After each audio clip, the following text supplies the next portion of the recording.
Well, welcome everybody. I am Mary Susan Gast, and I am the current and, for the moment, Poet Laureate of Benicia.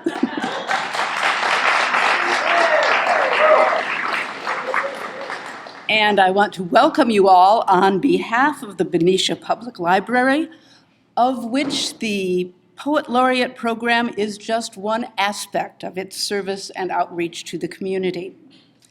So this afternoon, we have a program that consists of several parts. We will begin with the video premiere of Benicia Our Home. And it has been a long time in the making, and some of you have been looking forward to actually seeing it. That will happen today.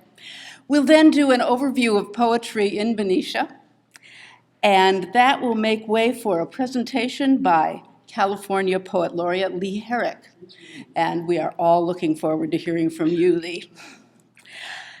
Then we'll wrap up the program with the whole group here singing the song, Benicia Our Home. After that, we have refreshments and informal conversation back where there's all kinds of chairs set up and tables full of food. That'll be a time to chat together, and if you have any questions or comments for Lee, that would be the time to have those conversations. So that's what we have in mind. I also need to point out that for those who were involved in the making of the video of Benicia Our Home, and there were over 200 people who participated, this is the red carpet for the premiere, and it's kind of a little red carpet, but it's there, and if you want a photo op after the program, it's there for you. And throughout the program, you'll hear zip-odes that have been written to Benicia in the last few weeks. Those of you who are not familiar with that art form, the zip-ode is a 5-line ode to a city based on the least poetic aspect of a city's life. That is, its zip code. So we here in 94510, we'll have poems that have 9 words in the first line, 4 words in the second line, 5 words in the third line, 1 word in the fourth line, and then we get a bonus because we have a 0, which means you can put in a symbol or a gesture or a sound. You'll hear some of those. I hope everyone has a name tag. We wanted to be sure that everyone gets to meet one another if you don't know each other already, because we're coming from a lot of different places. And then to point out the obvious and the necessary, the restrooms are located at the far end of the auditorium. You will find them. I want to advise you that our program will be recorded today by Constance Butel, who is here in her videographer mode. Okay. Now, I want to say in beginning this video that every poet laureate is expected to write a poem about Benicia. And Joel Fallon, Benicia's founding poet laureate, probably wrote the best one. It begins, "My town is a river town at the edge of land, where Sierra water, tired from working in rice fields, meets the Pacific, then swirls off in current, fog, and cloud." I wrote my poem about Benicia years before I became poet laureate or even considered doing it. I remember Johanna Ely trying to convince me to apply one year by noting, "You already have the poem." After that, what's left to do? Okay. I wrote the poem aspirationally after a particularly divisive local election, looking for what we might as a community be able to affirm despite our differences and with respect for our differences. Then Elizabeth Patterson, who was mayor of Benicia at that time, came up to me at some civic gathering and started telling me about a video she'd seen of a city somewhere that had a song that they'd recorded with a group of people in the town singing it. And she finally looked at me, leveled me with a gaze, and said, "Couldn't we do that?"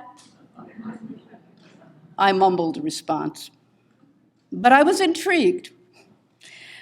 I set the poem to a tune familiar to many, and then stumbled around looking for a way to get Benicians singing on the same page.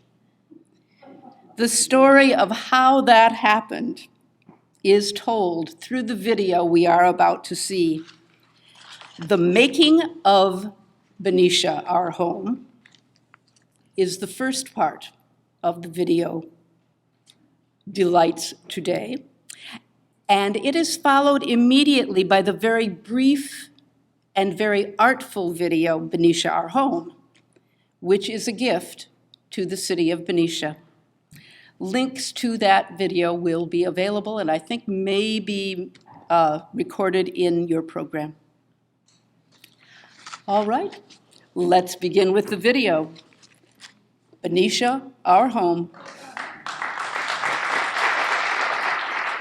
Even if you don't sing, mouth the words and smile, because that's what Coach screams out. Oh, you know, it doesn't. You ready, guys? Put your papers away. Look at your papers. This is it. We're rolling. We're rolling.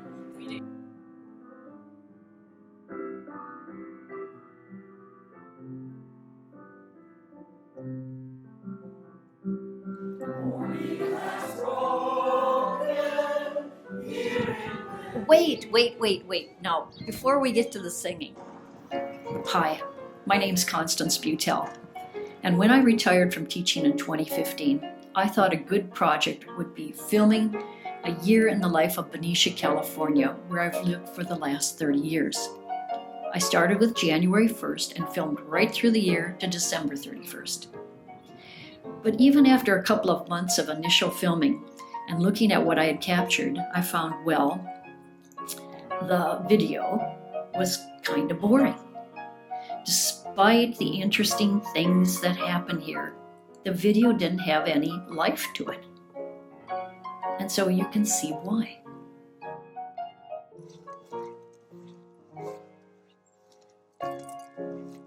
Wind, water, land. 1, 2, 3.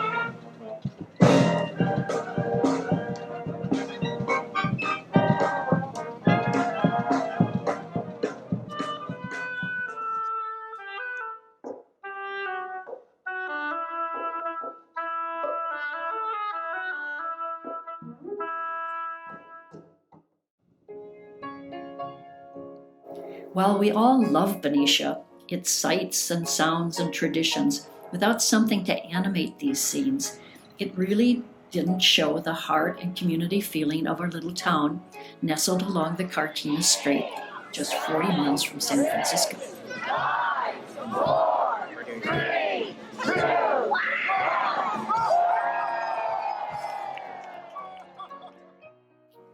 So, backing up in the year just past, I'll let Mary Susan Gast describe what she and later her husband Roger Straw contributed to the making of Benicia Our Home.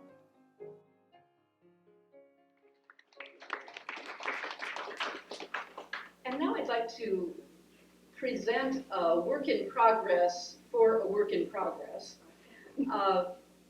Earlier, Carolyn alluded to the video that Constance is making about kind of a year in the life of Benicia. And at one point, Constance came to me and said, could you come up with kind of a theme song for this? So the first thing I did very wisely was to find a wonderful tune that is in the public domain. And that tune is Morning Has Broken.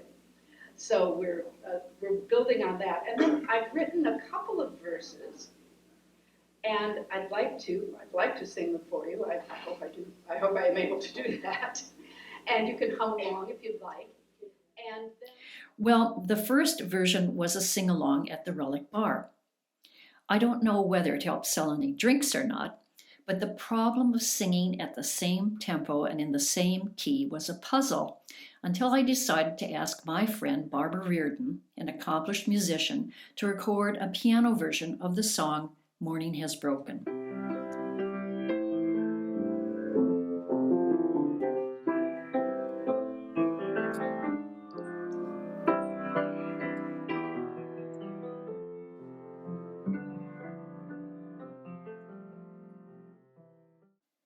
The next group attempt was when our good friend Susan Street had a grand opening at the HQ Art Gallery. She agreed that part of the ribbon cutting would be to get the gallery artists and celebrants to sing the song using song sheets and hearing the piano accompaniment pre-recorded and played on a speaker. Okay, get ready. Oh, we can have music. That's good. Oh, boy.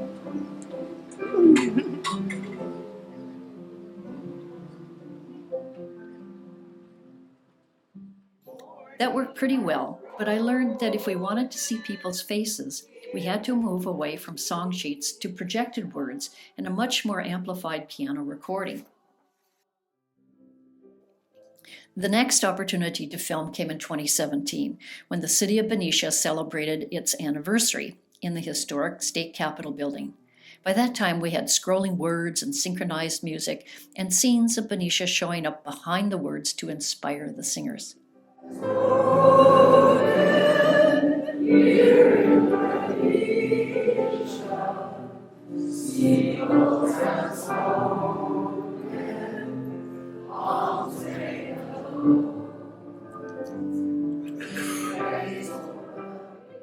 This was when Roger said, "The song goes too slowly." And we all agreed. At the pace of the song from the hymnal that Barbara Reardon played from, by the fifth verse of the song, people were slowing down even more. So, back up to Reno to ask Barbara to re-record the song at a faster pace.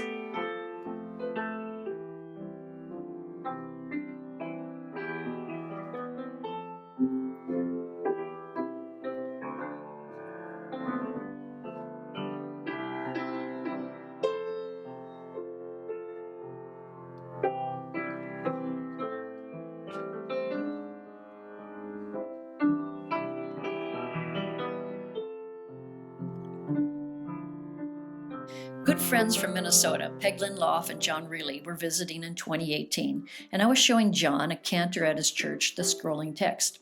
He said the background scenes of Benicia had to go, and just the words on a black background were the way for singers to concentrate on singing. In the meantime, Mary Susan and I, in our quest to get as many groups from Benicia to participate and have a venue that would represent Benicia, went to visit Lori Tinfo, the Benicia city manager. This was in January.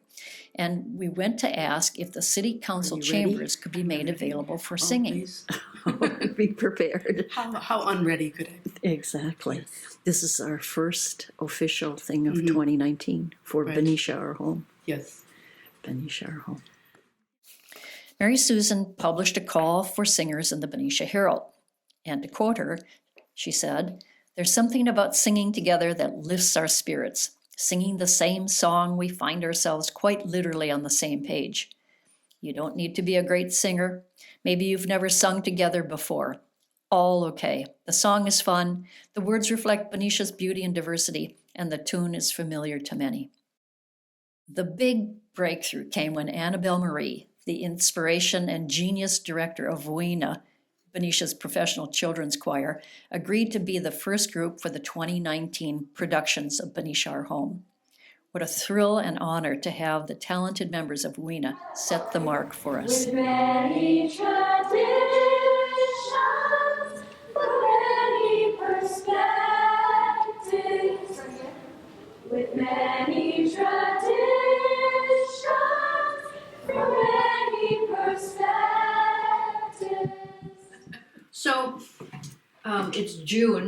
It is June. And we've done one shoot. Right. So at this rate, we'll have 2 by December. Well, we weren't ready to dive right in. And we've learned some stuff. Mm-hmm. And so I have a kind of chicken and eggy question to start out. We had talked about, doing these handouts and getting groups to come together for a time. And then you also had the idea, which I think is good, of just posting times that we will be filming and inviting people to come. Mm-hmm. And I think that would be whether they're a group or not. They're whoever shows up. They're Yeah. Venetians, right? So why don't we set a date for that y'all come thing, and then we can work backward from there about how to publicize. By the time we filmed with Voina, we had a process and our production crew in place. Mary Susan would arrange for the groups to sing and provide the introductions to the project along with collecting permission to film signatures. Roger would run the projector and sound for the scrolling words and music. I would do the filming and audio recording, all the pre- and post-production, and wonderful people like Nancy Lunn, Kathleen Juneman, Colleen Higgins, and Mary Lacey Gibson would be the grips doing all the rest when we filmed. And then it happened. In September, while rushing to get ready for an event, Mary Susan tripped and fell, severely injuring her shoulder and confining both Mary Susan and Roger to her surgery, recovery, and daily care. Fortunately for the project, my friend Kathleen Juneman was visiting from Minnesota, and she was immediately and most willingly drafted into singing and hauling video things around. Kathy was there to help for the filming the Benicia Historical Society, the Lady Larks, the Benicia Middle School Moms, the Moms in Prayer, and Doug Court and Craig Roth. You'll see Kathy listed as guest singer in several of the groups. Without her help, and then the help of Mary Lacey Gibson and her cousin Colleen Higgins, the filming of Benicia Our Home might never have been completed. I jumped to the podium at a city council meeting, inviting the city and citizens to participate. Good evening, Mayor, Council, City staff, and my fellow Benicians. I'm Constance Butel at 1501 Shannon Court for the last 30 years or so. I am here this evening to provide an update and to invite you, City Council, City staff, and my fellow Benicians to join in a wonderful and historic community project called Benicia Our Home. Benician Mary Susan Gast has written a beautiful poem entitled Benicia Our Home that is set to the melody Morning Has Broken. We have invited groups and individuals in Benicia to sing this song and to be filmed for a video that is a tribute to our beloved city. Voina was the first to perform this song, followed by the Community Congregational Church, the Benicia Historical Society, thank you Bonnie and all, and last night the Lady Larks. Let me play the final verse for you.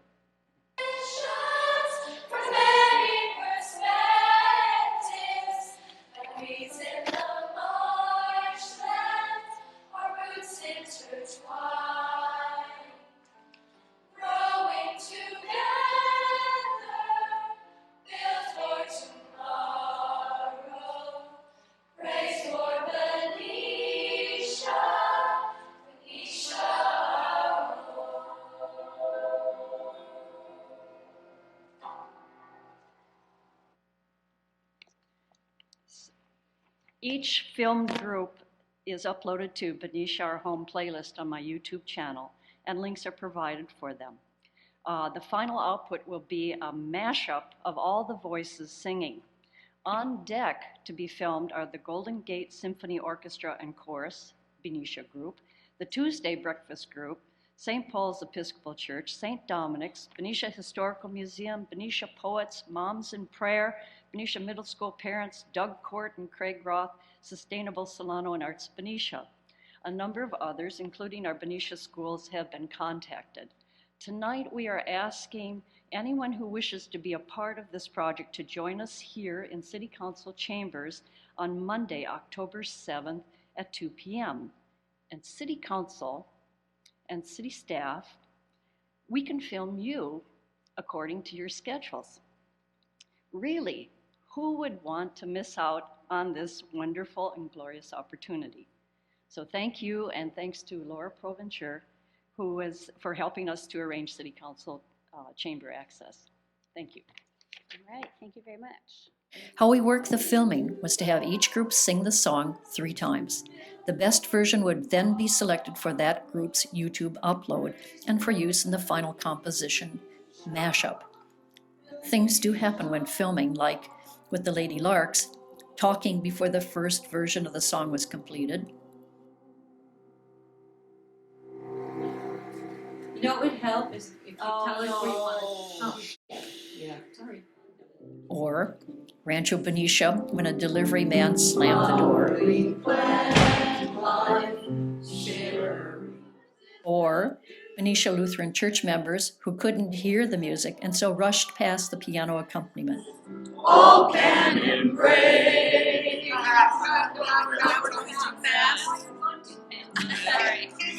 Can you turn it up? We can't hear the music at all. Or Carquinez Village not being able to see the scrolling words clearly enough. The words were not even, they weren't up with the music. Filming in tight spaces also posed a problem, but in the end, we were able to squeeze all the lighting, cameras, projectors, screens, and audio into the most challenging of spaces.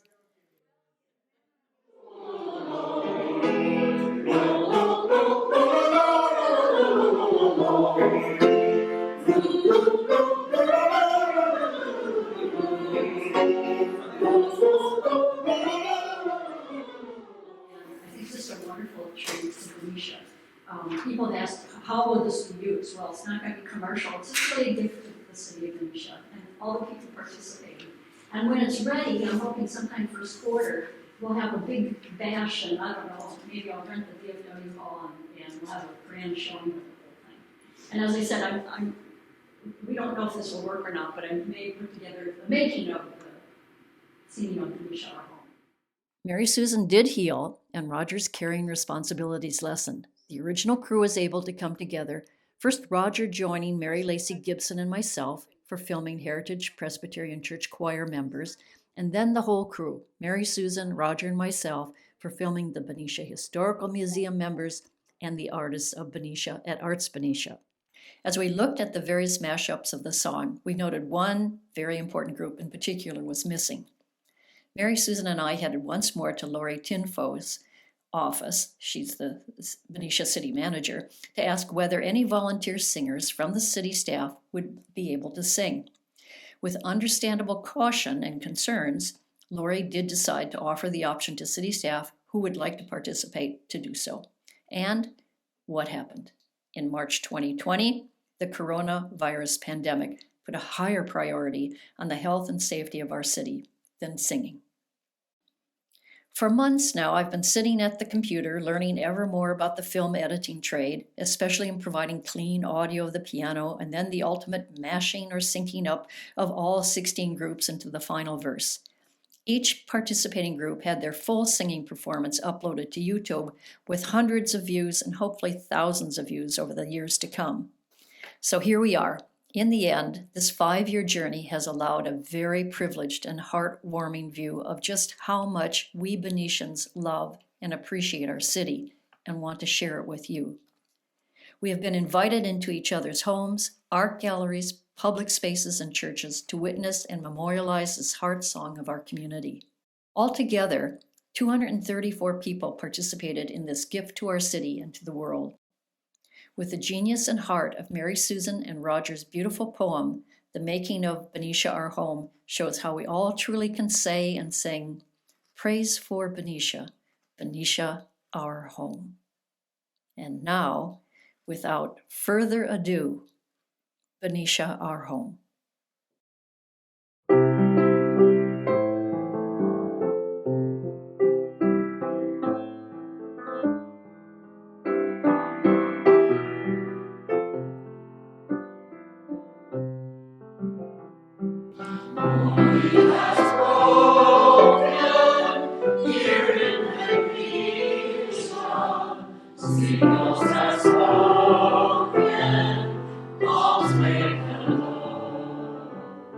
Praise for the people, our friends and families. Praise for Benicia, Benicia Our Home. Artists and artists, history and shoreline. Once California's capital town. Praise for the beauty, praise for the praise for Benicia, Benicia Our Home. Ours is the city, ours is the future, born of a oneness all can embrace. Joyful and coming, onward with nation. Praise for Benicia, Benicia Our Home. Sun of water, up through the hillsides, sunshine and fog rays, abundant green trees, flowering plant life, shimmering birds flight. Praise for Benicia, Benicia Our Home.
Several zip-odes written in recent weeks recall images that were evoked in the video. I'll read a couple. Wind-blown palms line each side of the Benicia promenade, hearts carved in sand, a bicycle built for two, dogs. Woof. That was by Karen S. Citizens lifting their varied voices, singing Benicia Our Home, unite on common ground. Focused, listening to synchronize, harmonize, bond. That was Mary H. Daily the Garcinas Strait appears around every bend, changing. Hues, grays, greens, blues, coloring our art, our town, Benicia. That's Becky. Coloring our art, our town. As we started planning for today, I just couldn't imagine this event without some expressions of the visual art that forms us as a community. Will all of you present who are visual artists, painters, sculptors, photographers, raise your hands and wave wildly? Okay. Special thanks today to Vicki Dennis, Barb Duvall, Lisa Reinertson, Larnie Fox, Bodil Fox, Zach Whitaker, and Roger Straw, who organized and set up the art display, who secured the artworks, the display panels, gathered and toted everything. Thank you. And I hope you all have a chance to browse through that. Over the years, poetry and visual art have played together well in Benicia, interwoven with our civic life, our care for the environment, our work to address injustice, and our daily lives. A couple zip codes. Look for painted sidewalk tiles on First Street, Benicia, made by artist Granizo. History right under your feet. Stop. Whoa. Karen S. Green Valley, Green Valley's face parallel, small town by the water. Fisher folk line the boardwalk. Softly waves crash the coast. Stillness. A town tucked into a mermaid's hair. That from Azazel C., Liberty High School student. I became Benicia's 8th Poet Laureate in 2020, and it was the worst of times and the best of times to be a Poet Laureate. Worst, it kind of goes without saying. Best, the terror of the times gave rise to respect for the power of shared stories and images to break down isolation, expand imagination, generate compassion, and connect us one to another. On March 11th, 2020, the World Health Organization declared there was a global pandemic. On March 19th, California was the first state to issue blanket stay-at-home orders. Lives and livelihoods shut down. And on March 23rd, I emailed the editor of the Benicia Herald and proposed a column for the Herald that would speak to and voice the fears, tensions, inspirations, hopes, and oddities we were experiencing. And people responded.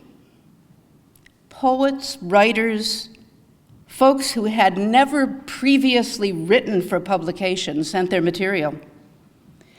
Not every submission was published, but everyone who submitted something was published at least once.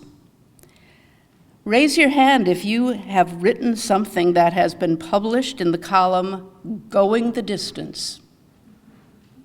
There you all are.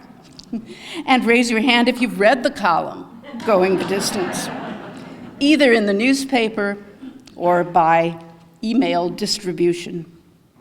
And we expected this column to run for 2 or 3 months, while we got COVID under control. But the weeks passed, and the focus of the column widened, taking in embedded racism, economic hardship, climate crisis, and threats to democracy.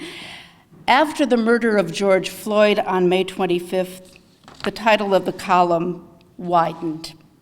It became Going the Distance, Yearning to Breathe Free.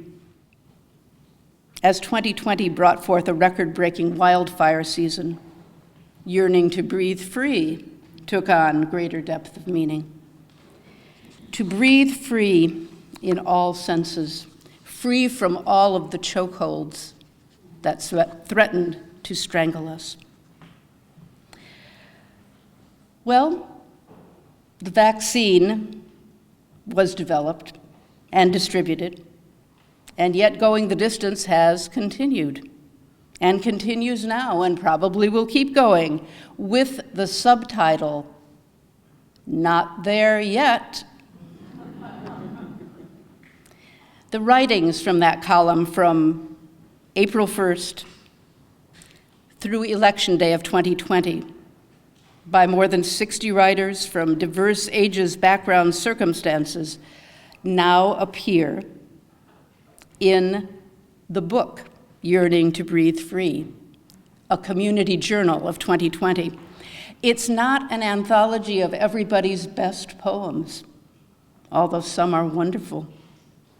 Rather, we found in reading the newspaper columns as they appeared, what was generated by those writings set down in uncertainty and fear, hope, grief, anger, and humor, day by day. There was a cumulative effect. We had a journal. For the book, the daily U.S. death toll from COVID-19 was added to the bottom of each day's journal entry, a sombering reminder of what was always hanging over us, always hovering at the back of our brains. There are copies of that book available if you want to buy one on the book table, along with some books by Lee Herrick. Today, though, I want to present just a little sampling of some of the readings from that time, when, as Lois Request wrote, the craving for normalcy growls like an empty stomach. So as the readers join me, I will say that we will read these as journal entries, one following another, and if you'll please hold your applause until all the readings are complete. Friday, May 29th, 2020. 2 months of social distancing so far. 2 months of keeping distant from those we love because we love them. My poem that day was, Maybe Today. I haven't cried yet about the coronavirus and the fears and limitations and death and loss and the glowering menace on the horizon that might be the ash of lives and woodlands, but could just as easily be the existential omen for humanity, henceforth and forever shrouded in pandemic. I haven't cried yet. But yesterday, I saw a white butterfly in mercurial dance mode above the sidewalk my grandson and I once walked to and from his grade school. When his friends would join us, babbling and running, when the sky glinted blue with sunlight, and dragonflies escorted us into magic realms. I haven't cried yet, but today may be the day. Total US death toll from COVID-19 on that date, 106,421.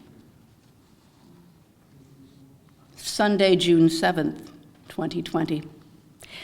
George Floyd was murdered on May 20th, which got us thinking more deeply, more intensely about racism, justice, and the power of life and death. My poem that day was White Privilege.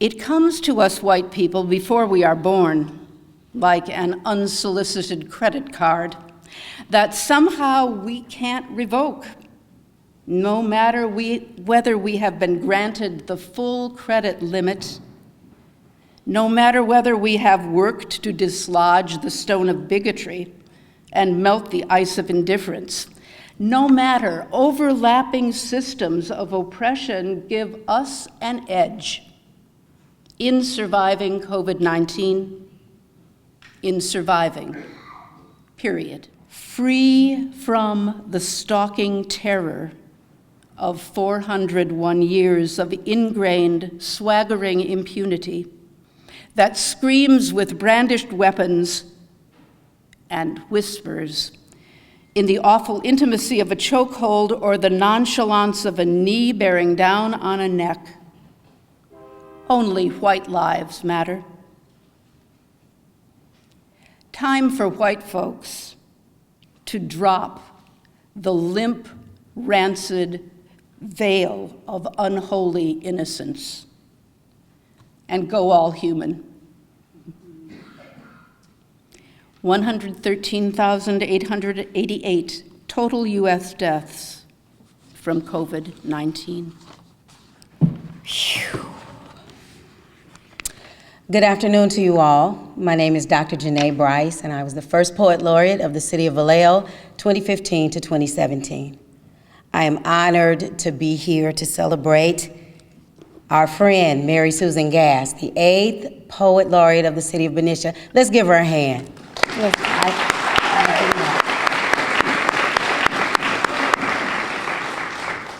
She is a poet extraordinaire and a friend beloved.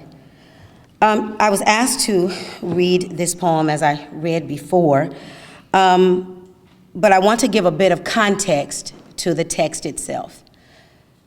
The poem was submitted on October 7th, 2020, but I should like to share with you what happened the week before and just the night before.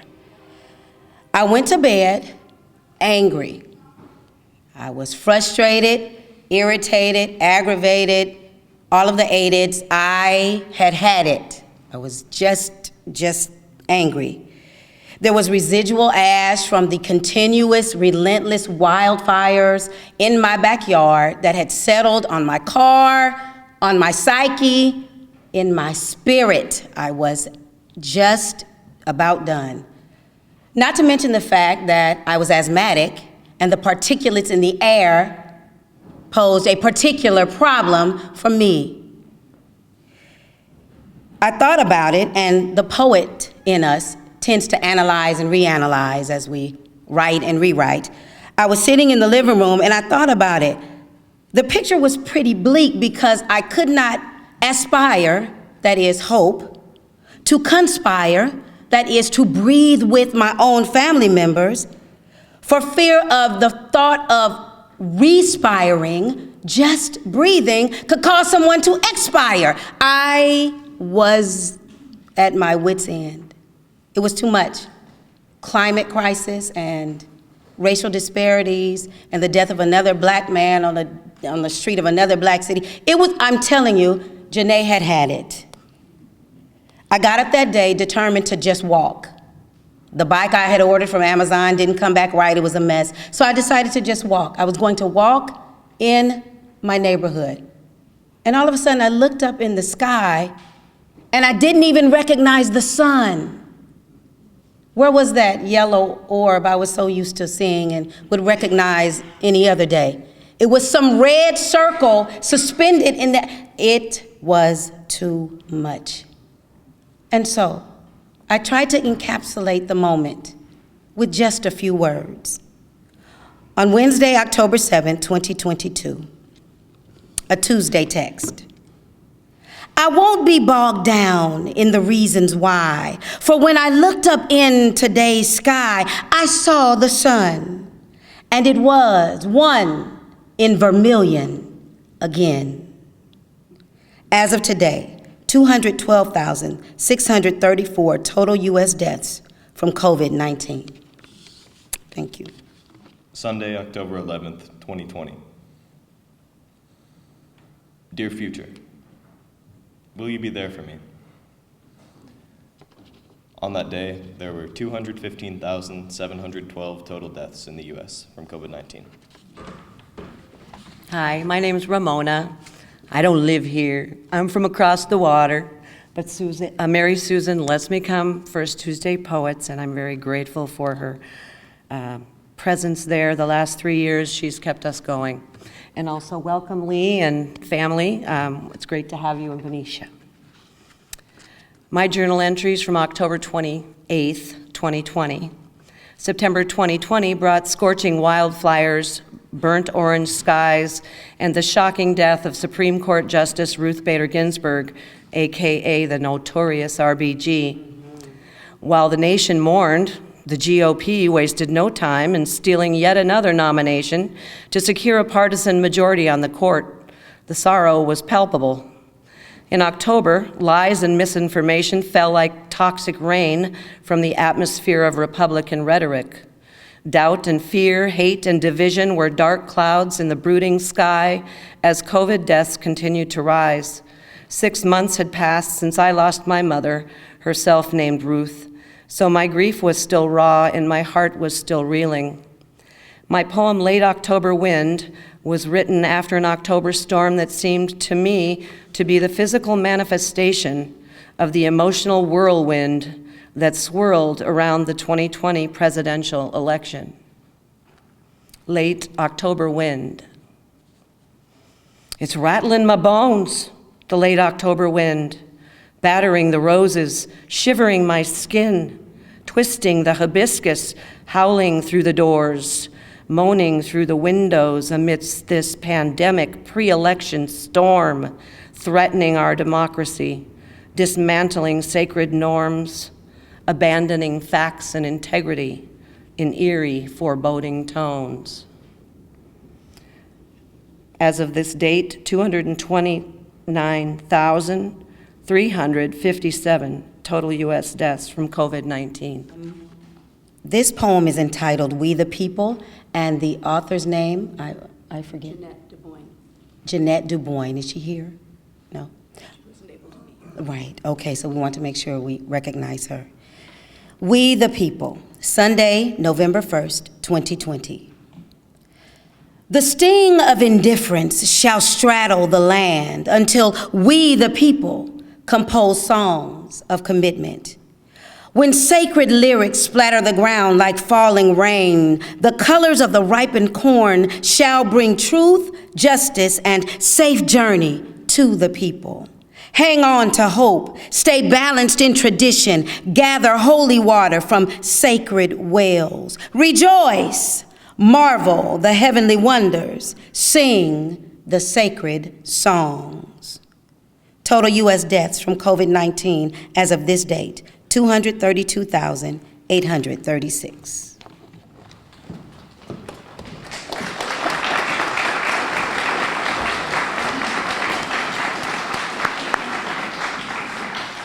There's an Ojibwe teaching that I've relied on a lot. especially since 2020. In everything evil, the possibility for good. In everything good, the possibility for evil. Through the years when we couldn't safely meet in person as a community of poets,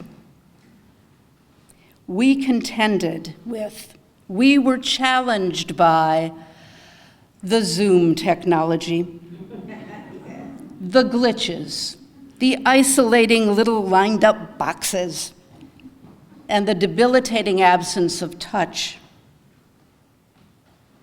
Yet we retrieved the possibility of good. Our community expanded beyond drivable geography, welcoming to our monthly gatherings, to love poetry celebrations, to topical poetry readings, people from other continents and distant time zones. In everything clunky, the possibility of grace. If you have taken part in any of these Zoom poetry events, would you wave your hands? And I wave my hand in thanks to Fran Martinez-Coyne of the library staff,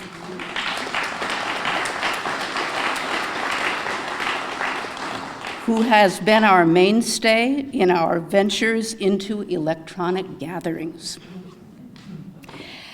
One of the great joys of being Poet Laureate is meeting vibrant poets from our high schools. I want to invite Alyssa Ilasco and Azamariam Abdu to come up on stage with me. The three of us will each share a couple of poems about our backgrounds or forces that have shaped us.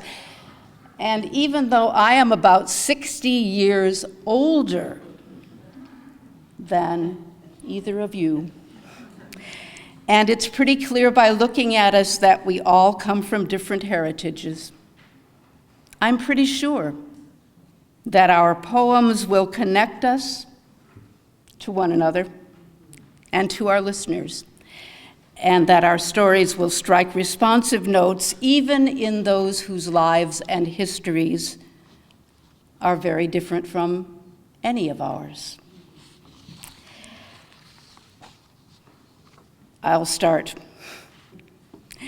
Back when I was a kid in Michigan, it was common at the start of the school year to be assigned an essay on how I spent my summer and be graded on it.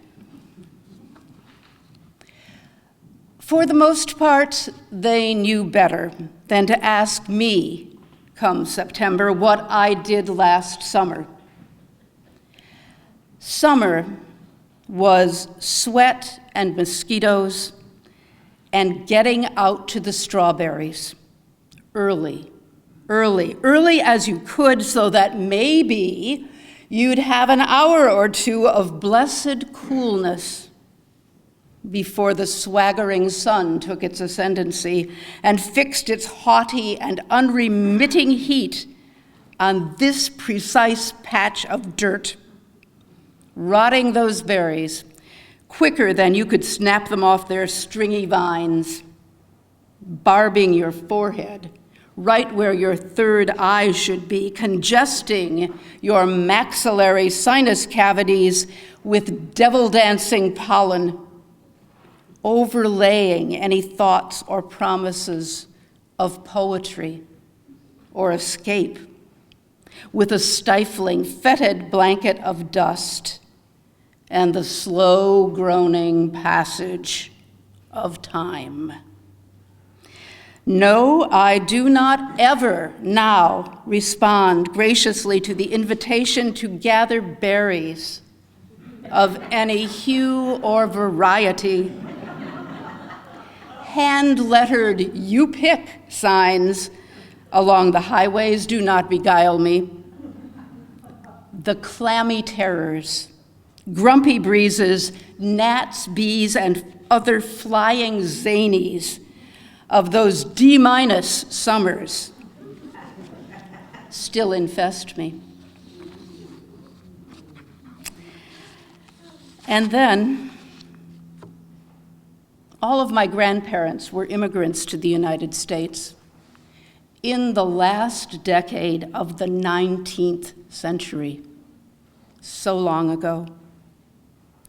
My maternal grandmother was born a serf, legally tied to the land her family worked. I call this poem Generation Gap. I live just 2 generations away from an earth-floored serf's cottage. No wonder I feel morally deficient when I neglect the vacuuming. Alyssa Velasco. My name is Alyssa Velasco. I will be reading 2 poems. My first poem is called I Am From, and my name's Alyssa Velasco, and I will be reading 2 of my poems. My first one will be called I Am From. I am from teddy bears, from Crayola and Noggin. I am from the little brown house, surrounded by many other houses. I am from lavenders, graceful, purple, and light. I am from family gatherings and loving kisses, from Lola Minda and Lola Amelia. I'm from the tardiness and munchkins, from show your manners and pay your respects. I'm from the Father, bright and full of wisdom. I am a bud surrounded by beautiful flowers, wanting to grow and be just as beautiful. I am from these wants and expectations. And now I will be reading my second poem, which I called Granddaughter. I am the granddaughter of a Filipino veteran who came to this land all alone. He worked hard in the Navy to build a good life for his family back home. 9 months at sea and 3 months on land. His family far away in his homeland, hoping for a stable future. He faced discrimination each day on the ship, promised one thing, but never given. Never taken seriously because of his race. He endured it all for his future family. He brought his family over 10 siblings and 2 parents, never asking for anything in return. He has always had a generous heart. Because of him, his family thrives. I owe my life to him. Because of his service, I exist. I am the granddaughter of a Sislo.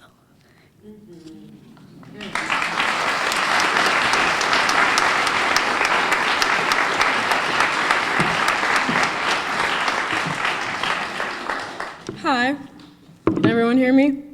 Okay. My name is Azamariam Abdu, and I will be reading 2 of my poems as well. I'm going to start with one. It's called Pieces of Pieces. Shaped, molded. This is what you'd say about this girl at first glance, but look closer. I am sculpted, carved. From the wood chips in the wooden park and little cheerleaders that scratch my heart, I am woodwork, art. Built from the suffrage of you, painted from escaping your wounds, put together by saltwater air and long highways with windmills. I am pieces of pieces from here and from Egypt. I am pieces of pieces from Italy and Spain. I am pieces and pieces of smiles, pain, and laughter untamed. I am pieces of you, of here, and of life. And my second one is called Exactly.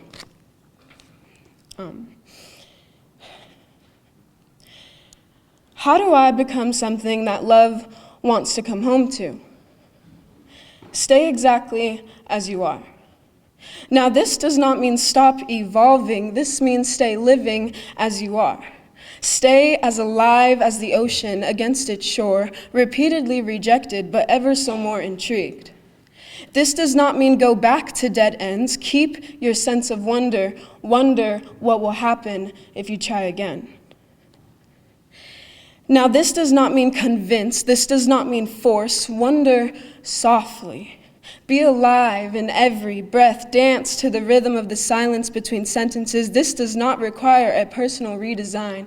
This does not require any more time. This does not require... To stay exactly as you are is even more simple than you think.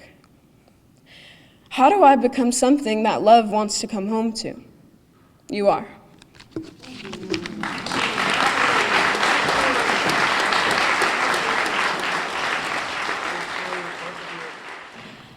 We are very pleased to have today some elected officials who help shape our community in so many daily, detailed ways. These are the folks I think are here, so if you'll wave when I call your name or stand, we would love to acknowledge you. City Council Member Carrie Birdseye. City Council Member Tom Campbell.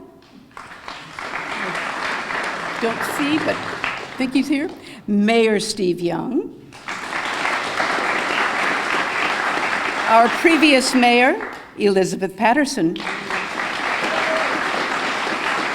And Solano County Supervisor Monica Brown. Have I missed anyone? Okay, good. Another little sprinkling of zip-odes. The first from someone who's possibly the most recent resident of Benicia. Where every breeze comes from heaven and blows alpine, where every summer comes with ocean smells around shoreline, sunshine. And that was from Prashant K. And then we have two from a couple of city council members. A safe place for our children to fearlessly grow, except for their lungs. A caring community sunlights injustice, Benicia. From Carrie. And then Terry Scott. Oh, I wasn't going to do last names, but he's the only Terry council person we have, who is out of town right now, said, I think of Benicia when I'm not in town.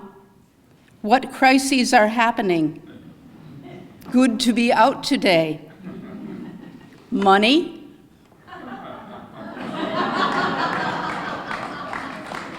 So with that build-up, Steve Young, would you just grace us with a few words on the significance of poetry in Benicia? Well, you may have noticed that I was not part of the choruses for good reason. When I was in high school, I was politely asked to no longer come back to the church choir because my voice was that bad. And I'm sure it hasn't gotten any better. So you'll excuse me if I don't poison the well with the singing that's going to come later. Poetry is certainly a part of our art, our culture, our community. And when I was thinking about some of the poems that, or how poets look at poetry, there were a couple of quotes that I thought were really good. One is that poetry is the rhythmical creation of beauty in words. And that's Edgar Allan Poe. The other is that poetry is when emotion has found its thought and thought has found words. And that's Robert Frost. And a more contemporary great poet, of course, is Amanda Gorman, who gave the speech at President Biden's inauguration in 2020 and is the nation's youngest poet laureate. And the quote that stood out for me is, "There is always light, if only we're brave enough to see it, and only if we're brave enough to be it." And then one of my personal maxims, I don't know where this came from, but it's, follow those who seek the truth, shun those who find it.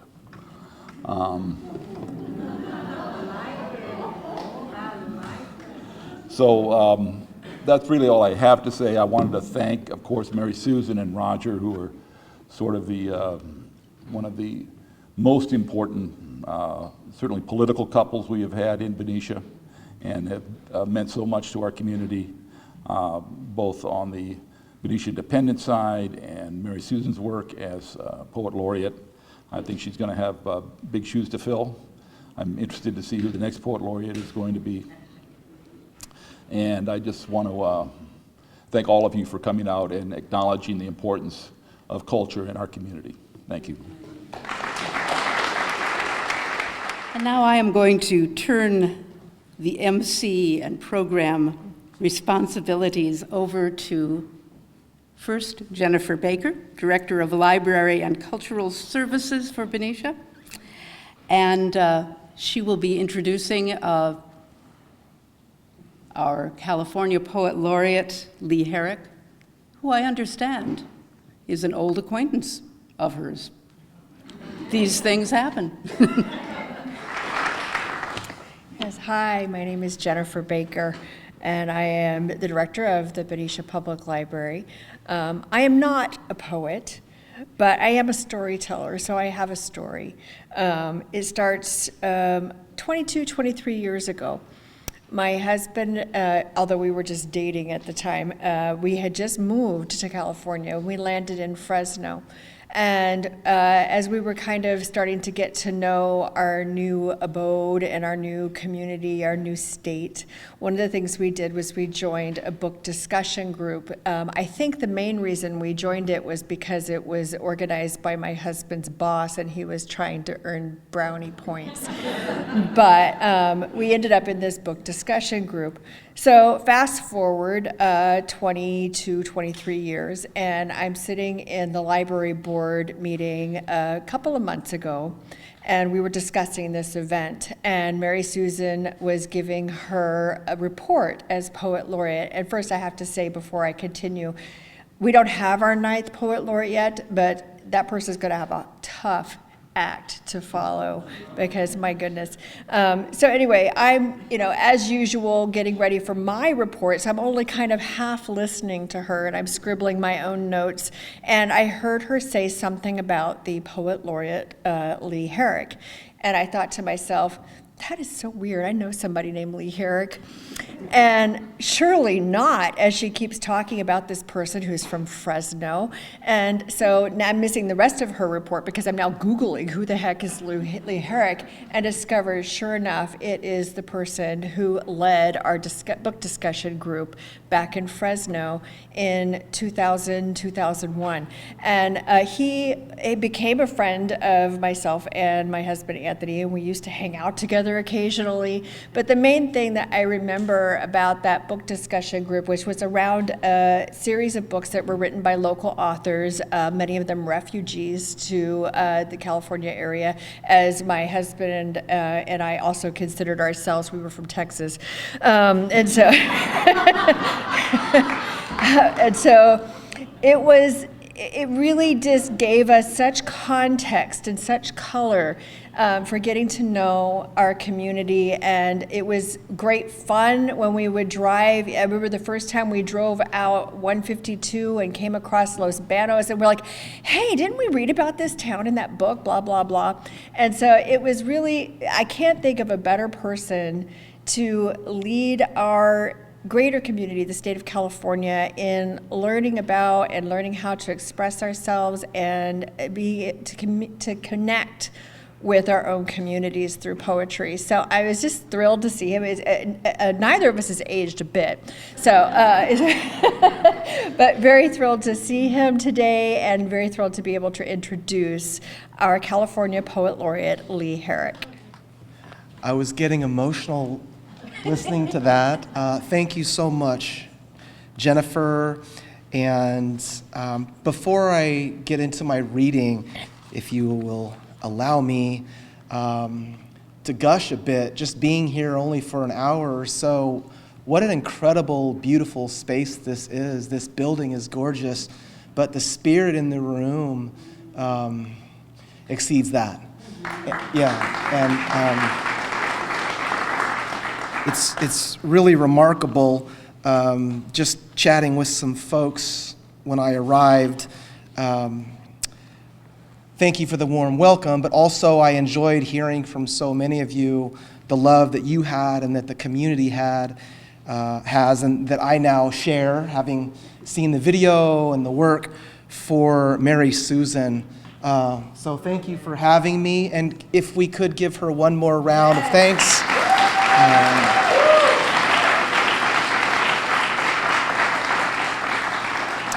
And to Roger, thank you. Is it Constance? Yeah. Constance, the video is beautiful. I'll probably be able to get a copy somewhere. I want to, if it's not already onto the governor's office, I want to share it with him in the first partner. And thank you to the Mayor Young, to all of the city officials. It's wonderful that you're here, former mayor.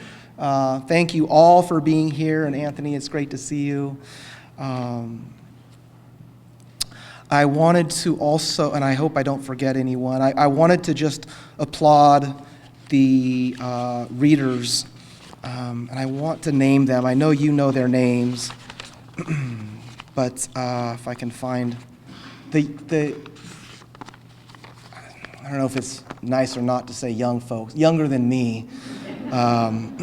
Alyssa and Azamariam, those are beautiful poems. Keep writing. Thank you.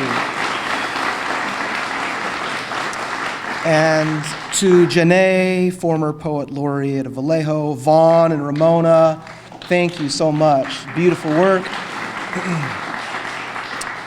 And, I'm the son of a financial advisor and a banker, my father, and my mom is a visual artist, and so it's always nice when there is art in the place. So to the artists, thank you for your work. And Lois, I don't know where she is, but we had a nice interview, so thank you, Lois, for your time. And I grew up not too far from here. After I was adopted from South Korea, I was raised in Danville, which is not too far from here. So I grew up in Danville till I was about 7. And then we moved to Modesto, California, where I went to public schools. Can everyone hear me okay in the back too? I went to public schools, and then I now have lived in Fresno for about 26 years now. And, I thought I'd just briefly say a few words about the appointment. I don't know what I could say. I think Mary Susan and poets here in the community have it down and then some. But when I was appointed California Poet Laureate, it was a surprise. As you could guess, there are many poets throughout the state who could probably do this. but it's a large state, almost 40 million people, 10 million more than the next most populous, Texas. And it's been a gift the last 6 months. The appointment was made public by the governor's office in late November 2022. And that was quite a process. It was about a 7-8 month period. I was nominated, and then I just kind of forgot about it, to be honest. And then I would say about 7 months later, I received a phone call telling me that I was being advanced. And then there were some interviews. I interviewed with about 6 people from the governor's office. And then there was a fun day. I was teaching in Fresno, and the California Arts Council had arranged to do some filming under the auspices, what I thought, for art programming in the state. What I didn't know was that they had coordinated it with the governor's office. So in the middle of my class, if you could imagine, the governor and first partner walked into my room. Along with a very tall Secret Service type, with the earpiece. And I about fell over. And he said, "No, please, keep teaching." Said, "I don't think I can do that right now." So, to some poems. I wasn't going to read this poem, but I also didn't expect sort of the beautiful poems and words about the pandemic. So if you'll bear with just one more poem. I wanted to read one that I wrote in May 2020 to start, at a time when, I don't know about you, but it was very hard to write for me. I mean, I was trying to just stay alive, and fears and anxieties were through the roof.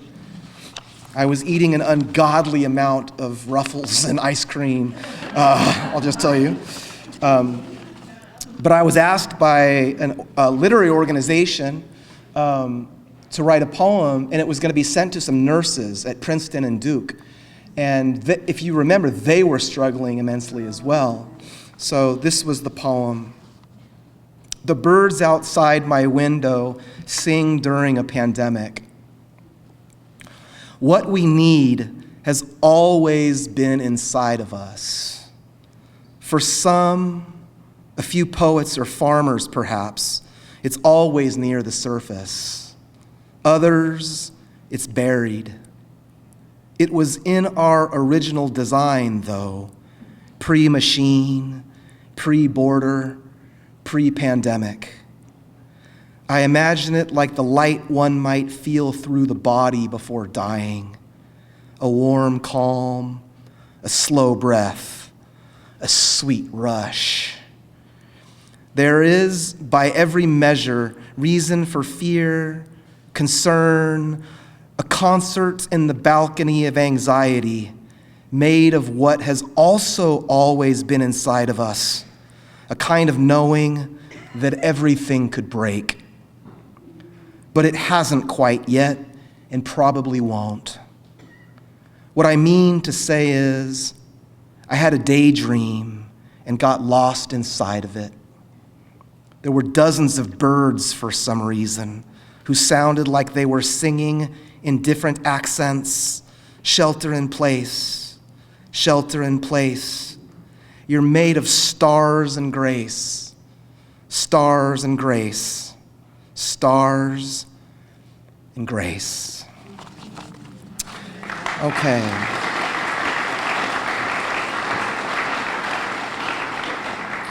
Thank you. And I don't know if you'll feel like clapping after any of the rest of these. But if you want, just at the end, you could give me one. I wanted to mention my project as California Poet Laureate. I'm calling Our California, and I'll be inviting all Californians, any age, documented or not, free or not. I've been talking in state prisons. They're Californians too. Whether you're a poet or not, whether you're a writer or not, I'm inviting every Californian to write a poem about your town or your city. What you love about it, what you don't love about it, if anything, what you would change about it. And all of those poems will be posted on the California Arts Council website. We're working on developing it right now, and we hope that it'll be up and running sometime in the fall. So if you'd like to look out for that, I'd love to have your poems. This poem I wrote when I was thinking about California as a place I've lived. I'm 52 now, and I've lived for 51 years, and for many years I felt like an outsider, sometimes even in my own family. As much as we're close and I love them and they love me, I was the only person of color even in my family. But there was a point where I realized California is my home too. And so this poem is about things I had seen, things I had imagined, or things I had hoped for. My California. Here, an olive votive keeps the sunset lit. The Korean 20-somethings talk about hyphens, graduate school, and good pot. And a group of 4 at a window table in Carpinteria discuss the quality of wines in Napa Valley versus Lodi. Here in my California, the streets remember the Chicano poet whose songs still bank off Fresno's beer-soaked gutters and almond trees in partial blossom. Here in my California, we fish out long noodles from the pho with such accuracy, you'd know we'd done this before.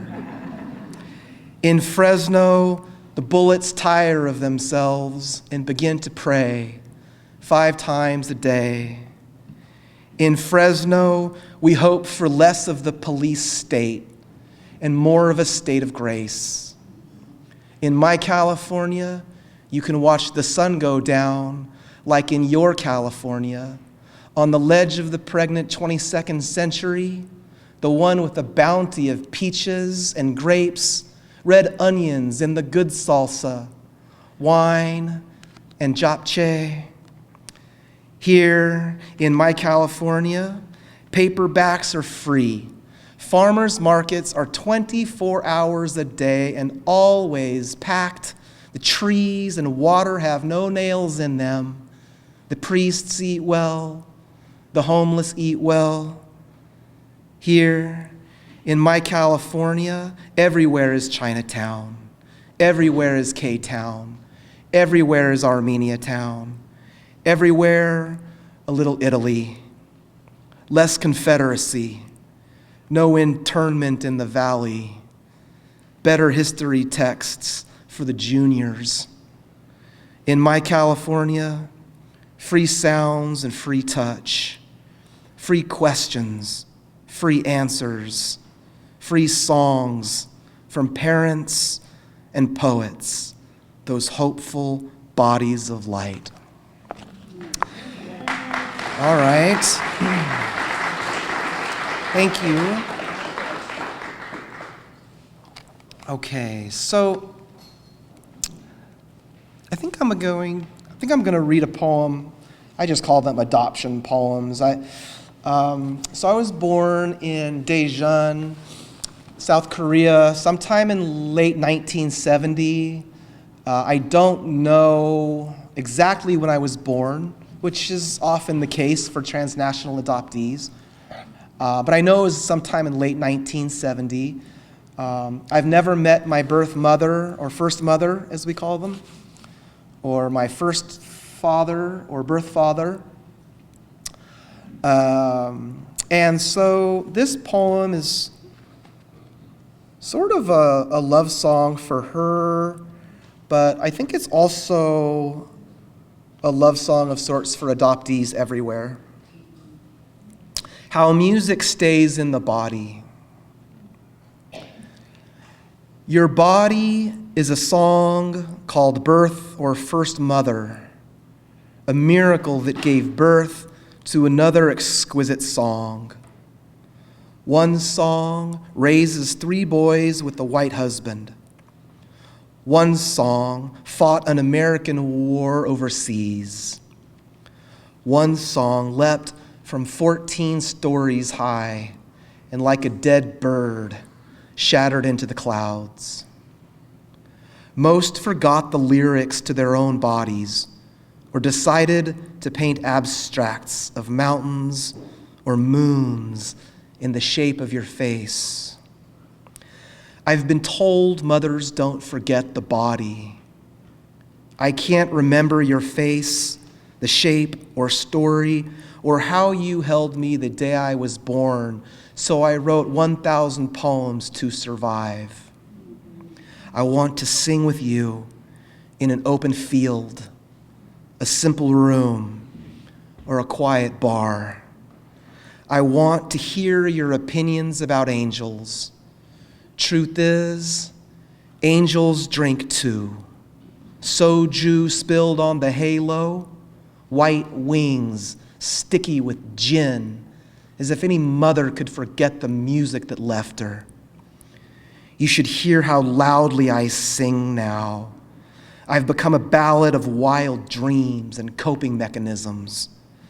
I can breathe now through any fire. I imagine I got this from him or you, my earthly inheritance.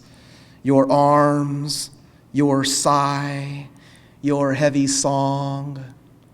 I know all the lyrics. I know all the blood. I know why angels howl into the moonlight. All right.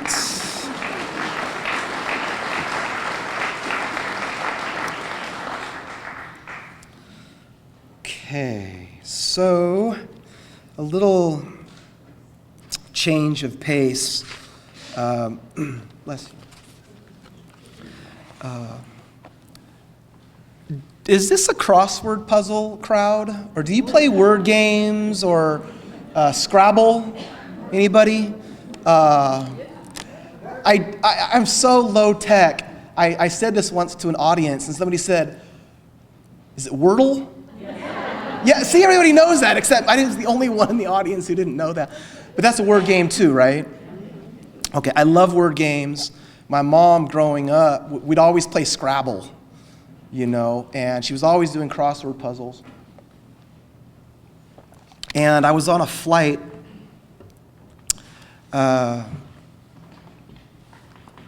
maybe this was a while ago, but I was on a flight to the Pacific Northwest, and you know, in the seat in front of you, the magazine with the in-flight entertainment that I can never get to work. And it also has a crossword puzzle, you know, in the magazine. Two people had already begun the crossword puzzle, and then I just started to do it also. And it became a poem about just the people we meet, I think, or wonder about. Flight. The in-flight magazine crossword partially done, a corner begun here, scratched out answers there, one set of answers in pencil, another in the green. And the woman with the green ballpoint knew the all-time hit king is Rose. And the Siem Reap treasure is Angkor Wat.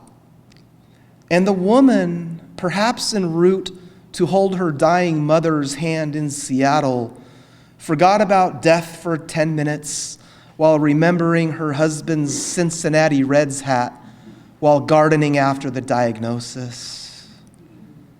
Her handwriting was so clean. Maybe she was a surgeon, maybe a painter. No. What painter wouldn't know 17 down?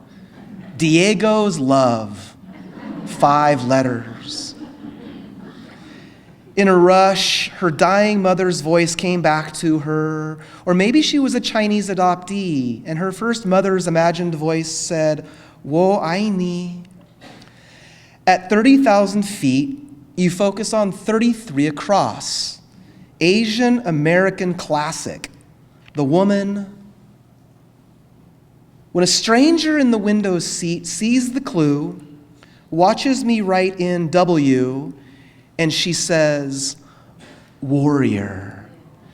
And for a moment you forget it is your favorite memoir, and she reminds you of lilies or roses, Van Gogh or stems with thorns, art galleries and romantic cities where she is headed, but you should not go.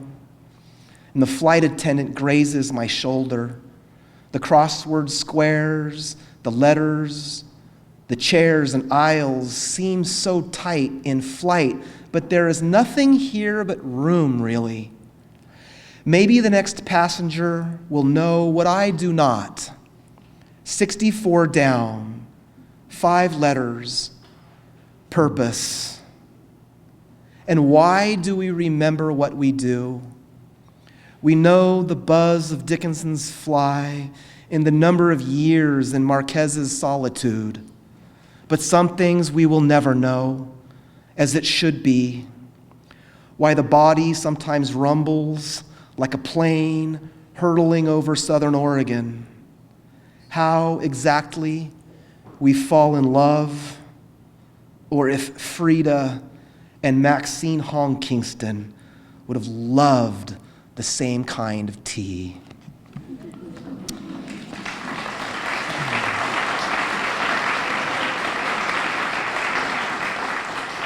Thank you. Okay, I think I'm just going to read a short one and then a couple new ones, and then finish with another short one.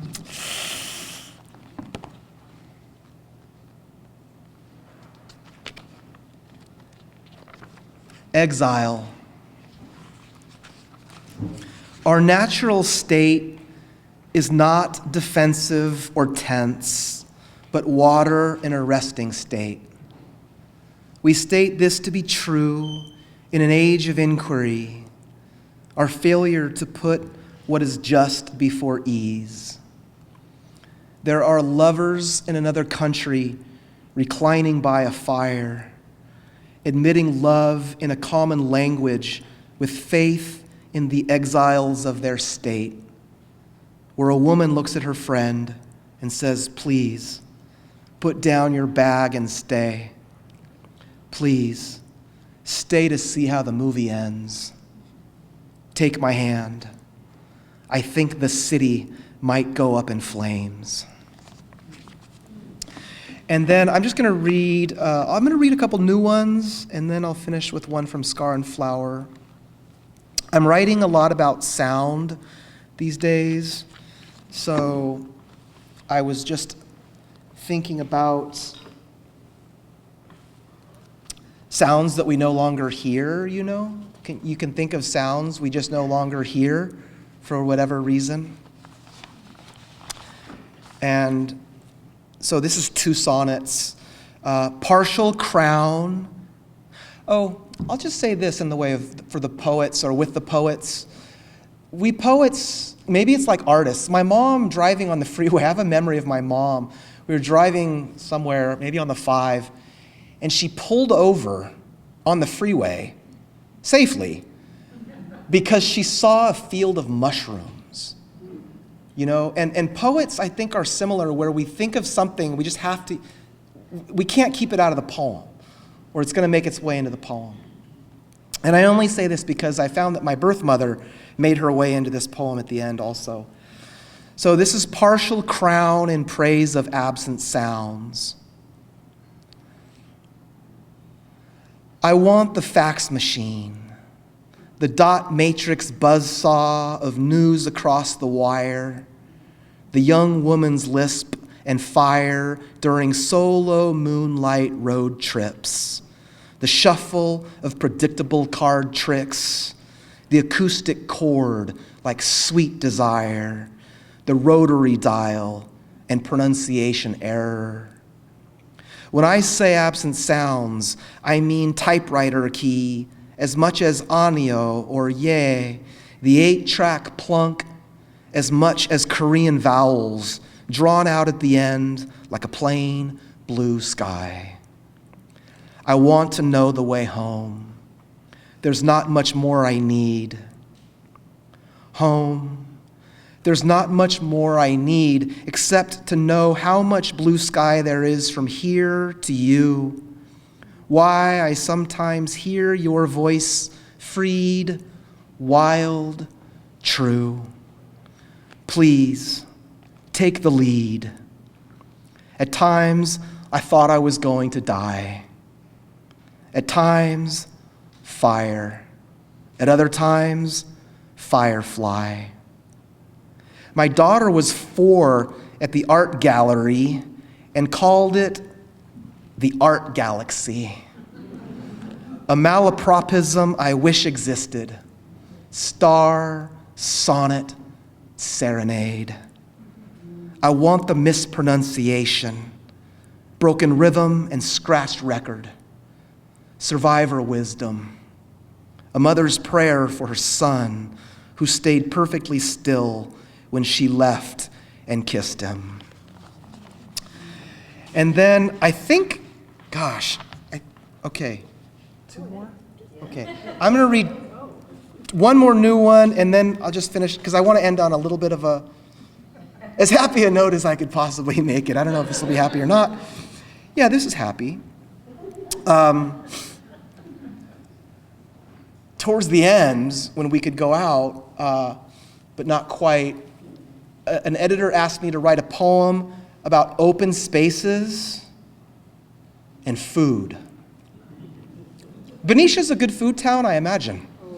I imagine the food here must be incredible. So I ended up writing, this is an abecedarian, just a form poem where every line is the next letter of the alphabet. Abecedarian love song for street food, and this has an epigraph by the late Anthony Bourdain, who said, "Street food, I believe, is the salvation of the human race." All praise for the pozole, glistening in midday light by the grace of the woman near the comal. In Southern California, Raul Martinez unveiled a mobile downtown gold mine of Al Pastor by a bar in East LA for the drunks, the artists, the necessary future waiting in line. Praise be to the ice cream truck. Glory of the van's slow roll, so praise the van. Hut, cart, booth, tent, stall, stand, bike, or truck. I once devoured a tlayuda in Oaxaca City, broke down just as the sunlight burst through the heart of the woman, kissing her baby's forehead by the plaza. When I say love, what I mean to say is I dream of you through disaster, malady, or that nightmare anxiety pandemic. But now, even in this late dying, let us praise the 20,000 open-hearted vendors in Bangkok and the glorious pupusas in San Salvador I ate on a bench near a dove. Quesadilla, arepa, tteokbokki, hallelujah. The banh mi right on the outskirts of Hue. The chili pepper, the cilantro songs, praise the Zocalo saints who brought me to tears with a taco so full of music I almost wept. Under the Beijing moonlight, balsa is made by angels, vendors with wings if you know where to look. On West 53rd and 6th Avenue, New York City, halal. Or in Fresno, no xenophobe is welcome. Tell me what to eat.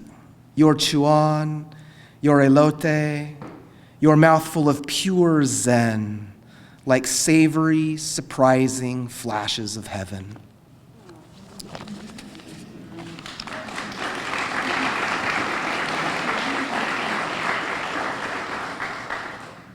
Thank you. And thank you for being here and for listening. This will be the last poem. It's just for my daughter. My wife is probably, well, no, she's undoubtedly a much more voracious reader than I am. She'll have a memoir coming out in a couple years. Little plug. But our daughter's also a huge reader, and this poem was sort of inspired when she was a child, maybe 3 or 4. She was just reading, but I couldn't hear what she was saying. She's 17 now, but I couldn't hear what she was saying, and I just started imagining her future. So this is titled, "The House is Quiet Except." My daughter reads on the couch, whispers the dialogue. I only hear the consonants of her name, the way I imagine a house of books in a future age.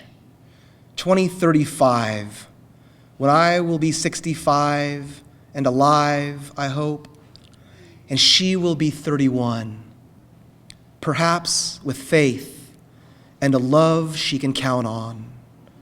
Wild trees, wild flowers, a man or a woman, perhaps God or someone else to whom she can whisper dialogue if she forgets where her heart is. How there is a pulse in every book. How looking down into the open page reminds us of prayer, the next night of restoration, and the light around her body. Thank you.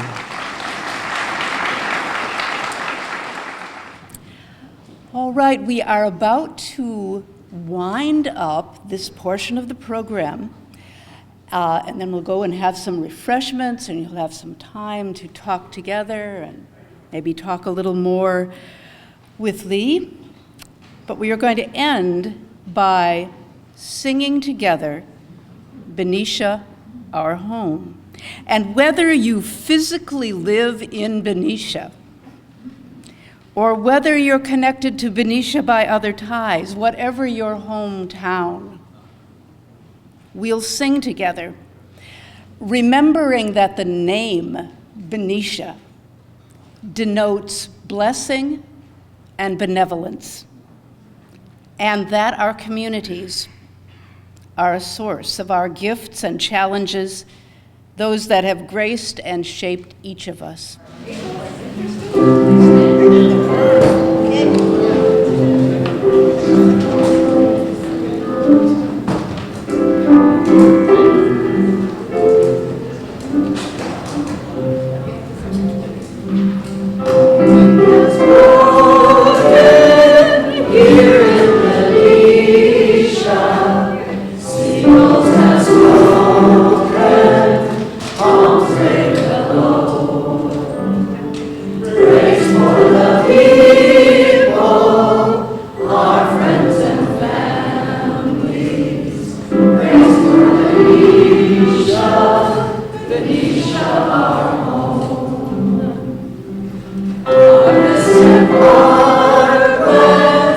History